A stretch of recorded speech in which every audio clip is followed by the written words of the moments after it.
Hey, what's going on, everyone? Welcome back to the channel and another episode of Dump and Chase. So much has been going on in the last week of hockey as we approach the trade deadline here, with teams revving up for the playoffs, some pretty comfortable, others trying to solidify their spots, or at least being put in a better position. There's been firings, there have been teams that have probably not realized that they have to sell yet that are going to be selling, and other franchises that are very happy to be buying this year, or maybe even just slightly improving their team. But we're gonna get into a lot in this episode, so if you haven't already, make sure you like, subscribe, ring that bell, and comment. I want to hear what all of you have to say about this upcoming trade deadline and what could be going on and what you think is going to happen.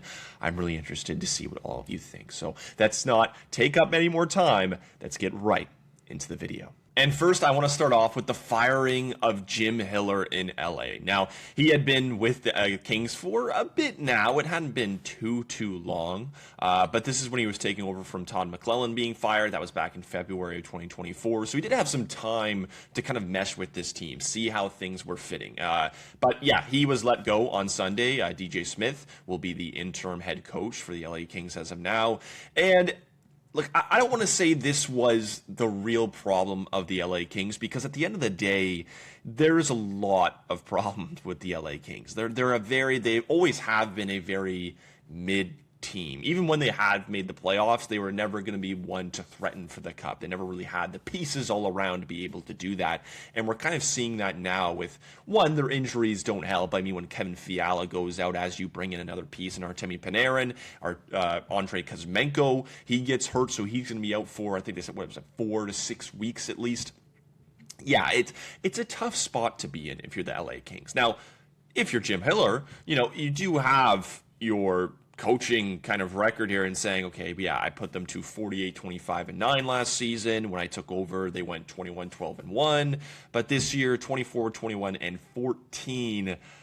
Yeah, they kind of took over the New York Islanders as type of, we're getting all the OT points that we can get as much as possible. And when you look at something like this, it is a little disappointing for Kings fans to look at, because, look, I don't think they're as bad as this. They're underperforming a bit here.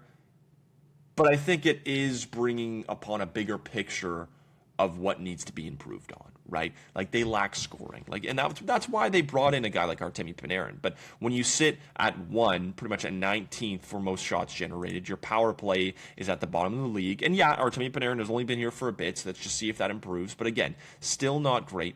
Your PK, also bottom of the league. Now, this doesn't all have to do with a guy in Jim Hiller, but when you give up probably one of the more least goals against in the league at 25th at 169, so not bad, but you also don't generate enough scoring, and you're 29th at 149, it's just not going to work. Now, the goal differential for the LA Kings is it's a whole different story to something like this, and it's going to be that same kind of push for the Kings here, and you can make the assumption of, okay, well, the Kings should be better than what they are, so maybe this coaching change will just push them over that. I don't think that's going to happen. This is one of those situations where, yeah, maybe it was a little bit of him and his decisions on everything, and that's fair. I'm not going to act like I've watched every LA Kings game this year, because I have not. But there is too much going on here to say that it's just the coach. There's more than that. And I think for the LA Kings, you kind of have to stare at this and say, where do we go from here? Because, when we look at the standings right now, the Kings, they're at 62 points. They're not far out from the playoffs. If you can improve that, yeah, you could probably make it, considering that San Jose, Nashville's ahead of you, Seattle's ahead of you, and they haven't really been that great. Utah is probably going to add, and I think that they could make playoffs, and I think that they probably do if they add a guy like Robert Thomas, who they've been rumored on. But they're all teams that you can catch up to. Even Edmonton is at 66 points in the Pacific there. That's not, they're only there because no one else is really challenging them. Seattle's right there at 65 points, but they're not really a challenge. The Kings aren't doing much. San Jose's at 62, but are they really going to make it? No. So when you talk about the LA Kings and Jim Hiller being fired, and we'll go back to this record for a second, 105 points last season to 62 so far this season at 525 versus 640. It's definitely an underperformance. I mean, over the years, the Kings have made some questionable decisions. I think one of them was, like, look at their defense core. You go and add guys like Brian Dumoulin and Cody Ceci. Yeah, like, that's not going to do it. And you give them a ton of money, too. I really never liked those decisions. I think that's played a part. It's not played the biggest part, obviously. There is more to that than what meets the eye. But, yeah, the Kings and Jim Hiller, I guess we'll see how DJ Smith will do. Like, he's had his experience in the head coaching spot, so it is what it is. But when you allow 14 goals, right? 14 goals in a span of 2 games since coming back from the break, like, that's really, really rough. And I don't think this was necessarily all about what was going to be happening, like just these games. Like, this was something before, and that means before the Olympics. So this is like a month more than what we're talking about. So yeah, like, Jim Hiller let go, tough bounce. It is what it is. Like, right? Like, again, I don't think it's fully on him, and but this is a tough bounce for the whole team, right? Like, this isn't just a one person thing. I've said this throughout this conversation. So yeah, I'm not going to harp too much on it, but yeah, Jim Hiller let go as head coach of the LA Kings. We'll move on to a guy that I actually did make a video about in Robert Thomas, and we'll touch on him a bit because, you know, I think that all of you who watch right here are probably watching my videos as well, my short videos. But yeah, Robert Thomas, according to Elliot Friedman, Utah has checked in on, and he actually could get traded. There is a decent chance, and if this is to happen, I think there's some pros and cons. We'll start with the cons here because obviously there is pros. If you're the St. Louis Blues, a 26-year-old, and you're looking to go into some type of retool, they haven't said rebuild per se, but they've said an aggressive retool. I don't know why you let go of a guy in Robert Thomas who's 26 years old. After this year, we'll have 5 years left at $8.125 million, which is a steal for a first-line centerman considering his production. It hasn't been as great this year. Now he's had to deal with injuries. St. Louis hasn't really been as good, and other guys around him have been underperforming. But when you look back at the last 2 years of his play, back-to-back 80-point seasons, 86 in 2023-24 and 81 last season in 2024-25. And that was even with less games, 81 points in 70 games. So think about where he could have been with another 12, possibly 100 points. You know, like that's the biggest question, right? So for a guy in Robert Thomas, whatever team is going to get him, it's going to be a tough loss for St. Louis, obviously. Like, you lose a good contract, a good player. He also has an assistant, so you lose a leader, right? Like, it's tough. Now, the pros here. You're asking for a pretty high price, what's rumored to be a Quinn Hughes-esque ask, which I don't think is crazy considering the positives of where he is at in this contract, right? This takes him through his prime to 31 years old, right? Or at least the start of his prime, which will be at least right now, maybe next year, depending on how you want to look at it. Usually primes are about 27, 28 years old.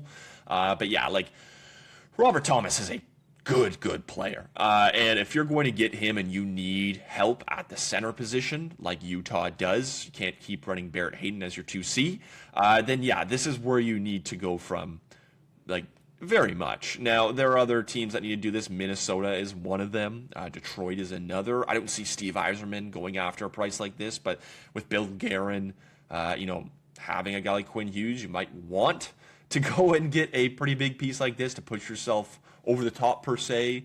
But it's about the pieces, right? If you're looking for a very good prospect plus another good prospect, you know, Detroit has that. They can do that. Again, I don't know if they want to do that price. Utah definitely has that. You know, you talk about guys like Caleb Duvernay, Daniel Boot. You talk about a guy in Dmitry Simishev, if you want to go that far, depending on what the Blues are asking for. They also have a couple of other names in there that I haven't even mentioned that are good, like Tisha Ginla. I don't know if they give him up, but again, like, you never know. And then, of course, Minnesota. I don't think they give up a guy like Daniel Yuroff, but maybe you go and look at, David Juracek, your first. And I'm blanking on another pretty good prospect right now in Minnesota, but I have it in my mind that I'm for sure missing. But yeah, like there's a lot. Or Riley Height, he's another good one. I don't think he was the one I was thinking of, but again, another good prospect. Like there's there are ways to tackle this if you're each one of these teams. Detroit, even though I don't think they do it, maybe it would be a guy like Marco Kasper, because I'm pretty sure they want a high-end center. You maybe look at another defenseman in there in a first, or maybe it's something along the lines of that. Again, I'm not sure how it would look, but there are names that Detroit has to throw in here and say, yeah, this is what I want. So, Robert Thomas is going to be a very interesting guy in this trade deadline. Even if he gets traded, it's still kind of up in the air with that. But it's definitely something to keep an eye on, and I'm excited to see what it could look like. Going from one West team to another, it is Tristan Jarry. Yeah, and it's so crazy how things have gone here with Edmonton, considering the goaltending issues. Now, I will say, Jeff Marek makes a very good point, and we'll get into Tristan Jarry's stats this year. He says, if everyone fails here in Edmonton between the pipes, the story is not the goaltending. The story is what's happening in front of the goaltending. I think that's a very, very good point here. Now, we've talked about ad nauseum over the last couple of years about how, let's just say mid. It's been bad, but how mid the goaltending has been in Edmonton. You talk about guys like Calvin Pickard, Stuart Skinner, who was there for so long, Tristan Jarry, Connor Ingram, who I don't think's been as bad as people have been saying, but again, he hasn't really started, so I don't really want to bring him into this conversation.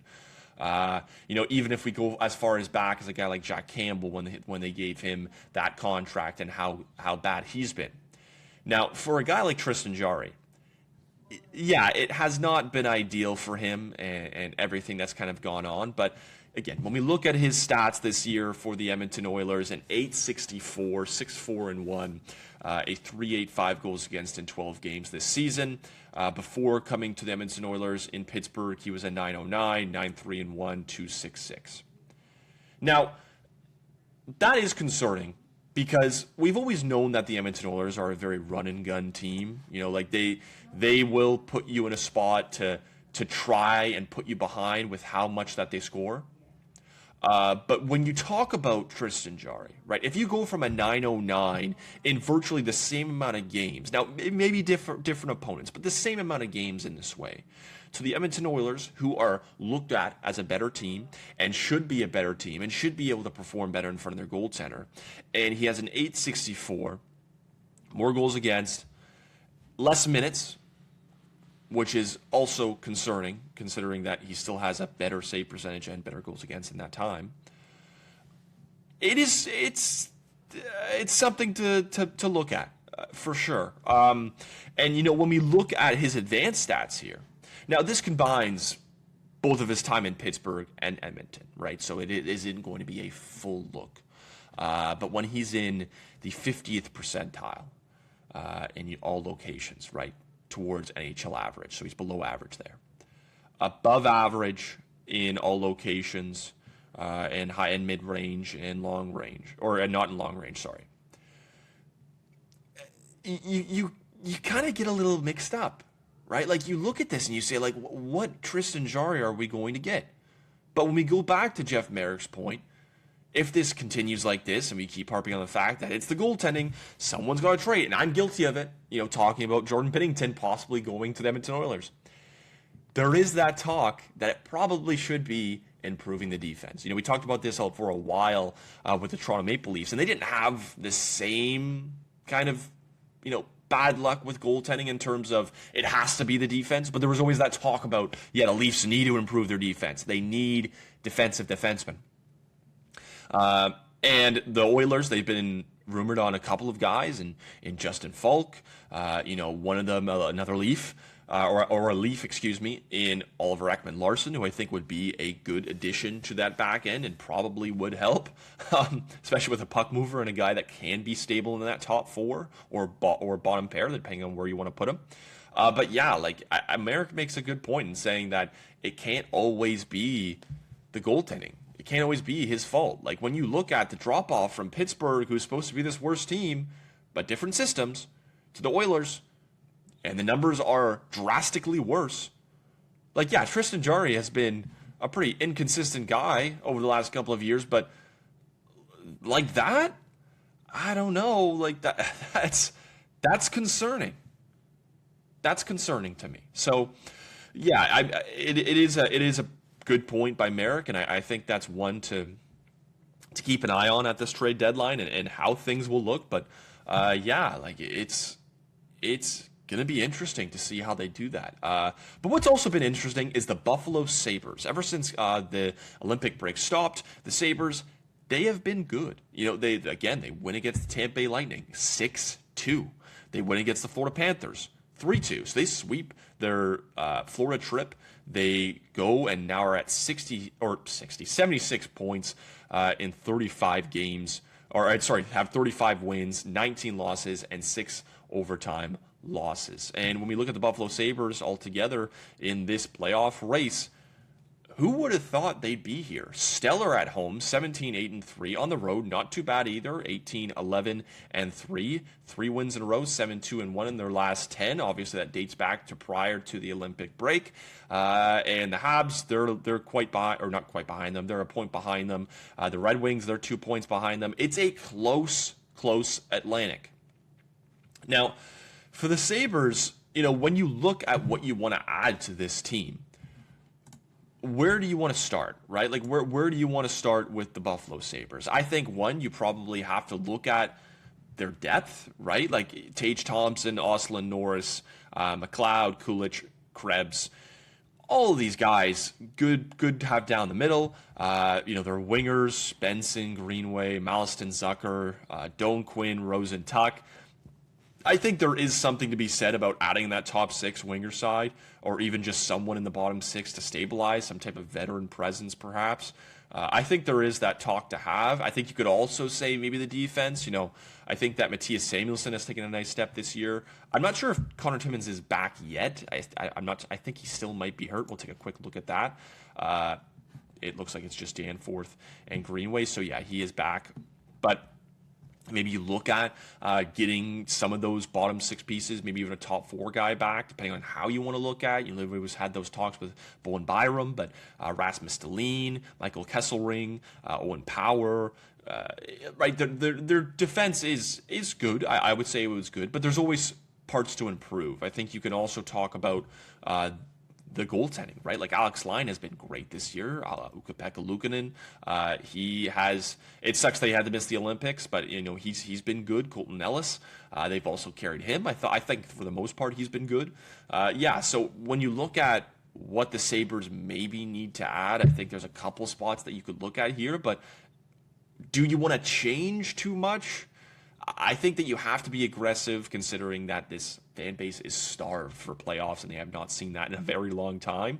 But, you know, do you want to mess with chemistry, right? Like, I think that's that one thing. It's like, if you don't add, how does the team feel? But if you do add, what does it change, right? Like, do you get better? Does someone get moved out of their spot and they lose confidence, or someone else doesn't like how things are being moved around, and they've been a big contributor, so that throws them off, right? I think there's a lot of ways to look at this and how the Sabres can go about it, and spots that they want to improve on.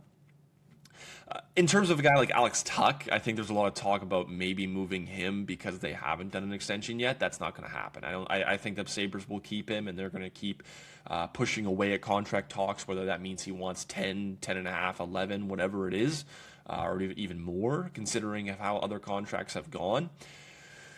Yeah, he's going to be a valuable guy, and if he doesn't sign in Buffalo, he's going to get a lot in the market, and I think there will be teams to look at that and make those moves and put that money through. But yeah, he's not going to get moved. He's not going to get traded. He's going to be a Sabre, at least for this season and for their possible playoff run. Right now, it looks like that they're poised to do it in an Atlantic that has gone crazy different, considering where Ottawa is, where Florida is, where Toronto is, you know, how good of a step Detroit and Buffalo have taken this year, as well as Montreal. I think that they've taken a good step as well. You know, there's so much crazy to look at. But when we talk about how crazy different things have been, let's go and look at Tankathon and where teams are sitting right now in terms of the draft for 2026. Now, for a team that we have talked about a little bit here this season is the Toronto Maple Leafs. Their pick sits at 8th. Now, right now, Boston owns that from the Brandon Carlo trade. It's top 5 protected, so if they sit in the top 5, then they will be there. But, you know, the New York Rangers. the Toronto Maple Leafs, the Winnipeg Jets, even New Jersey right now, and the Panthers, the Bruins. The Atlantic and East is so close. So like the Bruins are what are they? They're in some type of they're right now they're literally in the first wild card spot. So kind of nuts to see that. But when we look at where things could be going, right, and how we want to view these teams and where guys might go. I mean, if the Toronto Maple Leafs are able to get in the top 5, considering their woes on defense and maybe changing things up, like say if they get that top 5 protected pick and they get to pick a guy in Albert Smits, that'd be nuts, right? I think that's a no-brainer. He feels like a Moritz Seider type player. For the New York Rangers, I mean, anywhere in the top 3 would be great for you, considering that you want to do a rebuild. The LA Kings, they still have their first. I don't see them moving that first unless they get a great deal. But yeah, they should be there. Nashville, I expect them to fall a little bit more. So maybe some of this changes a bit. But yeah, like it's nothing. None of this is too surprising considering the Canucks are selling, the Rangers are selling, the Blues are selling. The Hawks are still trying to find their way, but probably not going to make it. Like even when we go back to the standings here for the West, Chicago isn't far. Or I guess they are a little bit farther out. I think I was thinking of San Jose in this case. But yeah, 55 points, they're probably not going to make it, never mind. But yeah, when you look at something like this, I'm expecting a couple more people to fall. I don't think San Jose is going to maybe keep up this much, but we'll see. Philly, I expect them to kind of be in that 8 to 12 range or 13 range where they are right now. The Devils, I think they're going to be a little bit better. But again, we look back at the East. It's so competitive. Do they get back? I mean, they're 11 points back right now. It's possible. They have the pieces to do it. I don't think that it's crazy to think that they couldn't go on a run here.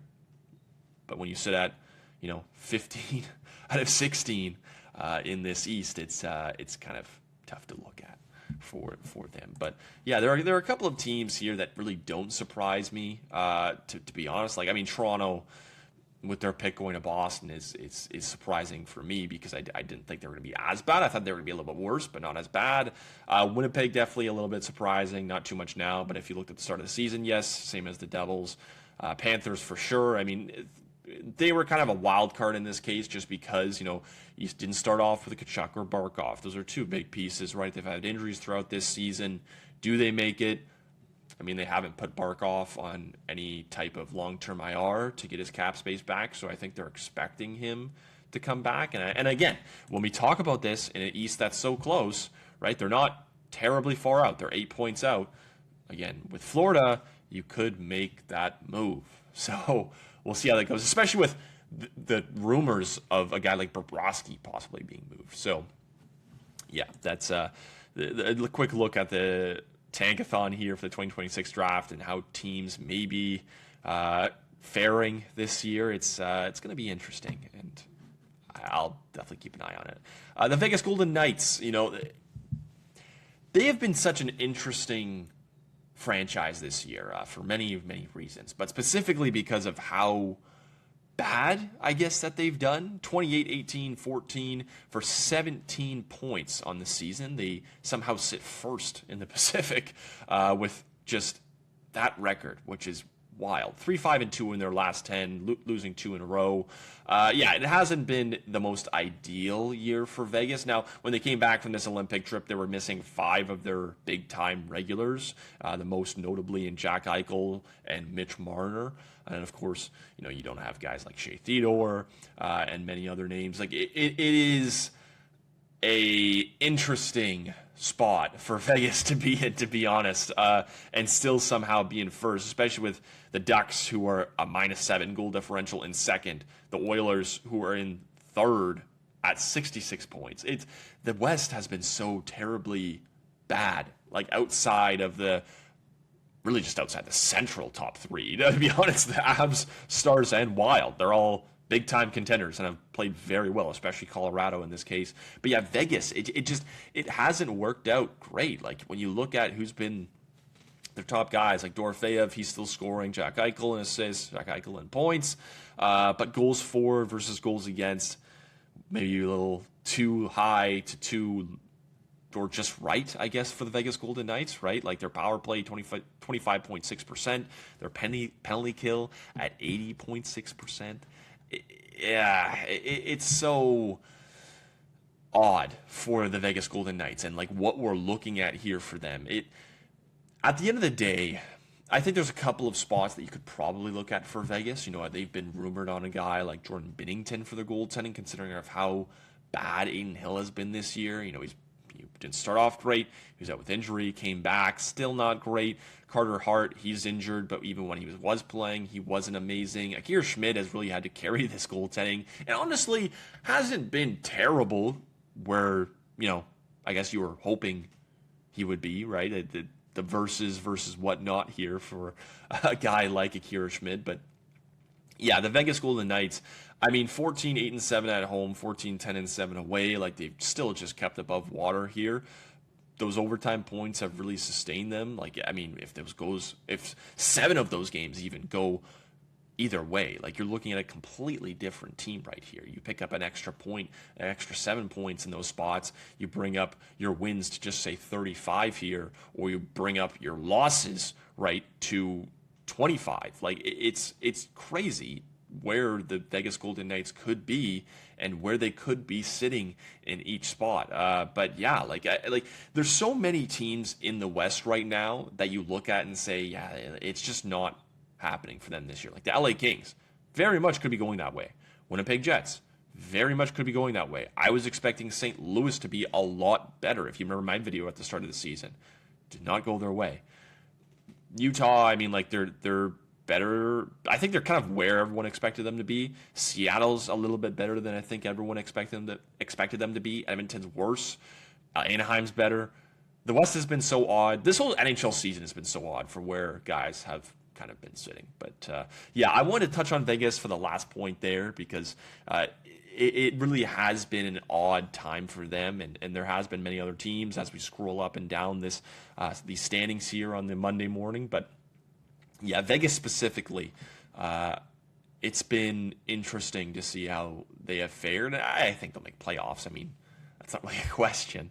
But will they make a move? Like, are they going to really push this team over the hump? Like, do they think they have a chance? I mean, at the end of the day, you have all those pieces. You should be able to win. But yeah, it's been very odd for Vegas. So yeah, we'll leave it right there for the podcast today. But if you have not already, make sure you go like, subscribe, ring that bell, comment. I want to hear what all of you have to say because I'm always interested, right? There's always more things I might have missed or something you want me to touch on or talk about. But again, we'll see. So until next time, my name is Zach Staden, and we'll be talking soon.